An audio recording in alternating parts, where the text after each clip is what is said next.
नमस्कार बच्चों, मैं पूनम भाटी। आज का हमारा विषय है अपठित काव्यांश। अपठित शब्द पठित में आ उपसर्ग लगाने से बना है, जिसका अर्थ होता है जिसे पहले ना पढ़ा गया हो। और काव्यांश यानी कि कविता का एक अंश।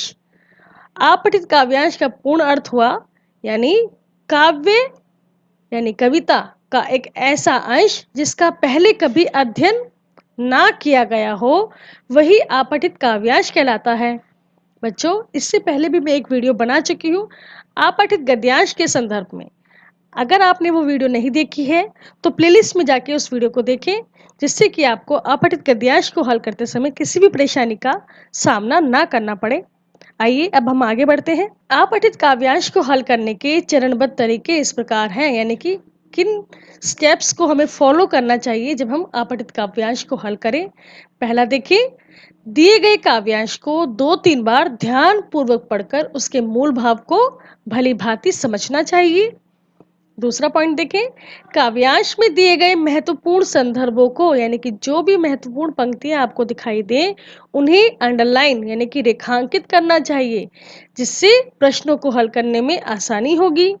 तीसरा पॉइंट देखें, भाषिक संरचना एवं व्याकरण संबंधी प्रश्नों के लिए काव्यांश में दिए गए कठिन शब्दों को रेखांकित करना चाहिए। चौथा पॉइंट देखें, शीर्षक संबंधी प्रश्न पर विशेष ध्यान देना चाहिए तथा पूरे काव्यांश को पढ़ने व समझने के पश्चात ही उसका उत्तर तर्क सहित लिखना चाहिए। पांचवा पॉइंट देखें, अन्य प्रश्नों को भी ध्यान पूर्वक पढ़ने व समझने के बाद ही हमें अपना उत्तर लिखना चाहिए।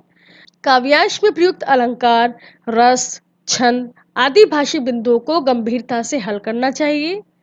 अंत में देखें, अंत में एक बार सभी प्रश्नों के उत्तरों को ध्यान पूर्वक पढ़कर जांच कर लेनी चाहिए। तो बच्चों, ये सभी क्या आते हैं हमारे अपठित काव्यांश को हल करने के स्टेप्स कि किन किन स्टेप्स को ध्यान में रखकर हमें अपने अपठित काव्यांश को हल करना चाहिए।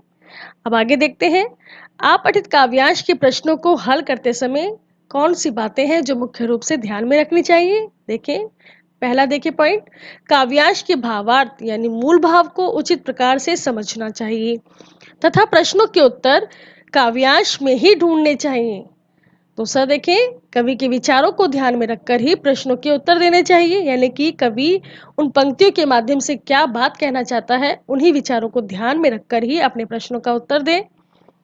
तीसरा पॉइंट देखें, काव्यांश में प्रयुक्त कठिन शब्दों एवं काव्य पंक्तियों को काव्यांश के संदर्भ में ही समझने का प्रयास करना चाहिए। यानी कि जो भी कठिन शब्द दिए गए हों या जो भी काव्य पंक्तियां आपको काव्यांश में दी गई हैं, उनके संदर्भ को, वह किस विषय की बात कर रहा है, उसका मूल भाव क्या है, वह क्या बात कहना चाह रहा है, उन्हीं बातों को ध्यान में रखकर उन्हें समझने का प्रयास करना चाहिए। अगला पॉइंट देखें बच्चों, प्रश्नों को पूरी एकाग्रता बिल्कुल कंसंट्रेट होके पढ़ना चाहिए तथा प्रश्नों की प्रकृति पूरी तरह स्पष्ट होने पर ही उत्तर देने चाहिए, यानी कि जल्दीबाजी नहीं करनी चाहिए। जब तक आपको प्रश्न पूरी तरह से समझ में ना आ जाए, उसके उत्तर को नहीं लिखना चाहिए। प्रश्न को पूर्ण रूप से समझें और उसके बाद उसके उत्तर को स्पष्ट रूप से लिखें।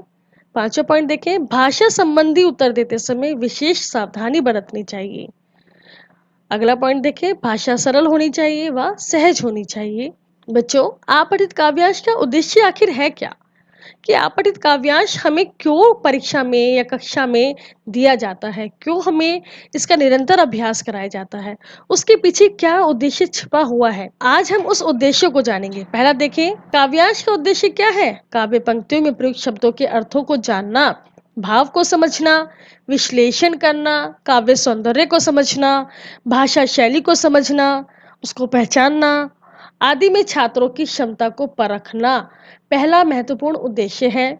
दूसरा देखें, काव्यांश के केंद्रीय भाव व मूल भाव की समझ को बढ़ाकर गंभीरता व गहनता से अध्ययन करना दूसरा महत्वपूर्ण उद्देश्य होता है।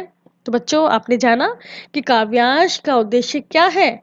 हम सभी को कठिन शब्दों के अर्थ को जान पाते हैं, किसी कवि के भाव को समझ पाते हैं, उनको अपने शब्दों में विश्लेषण कर पाते हैं। उम्मीद है आप सभी को आज का हमारा विषय समझ में आया होगा।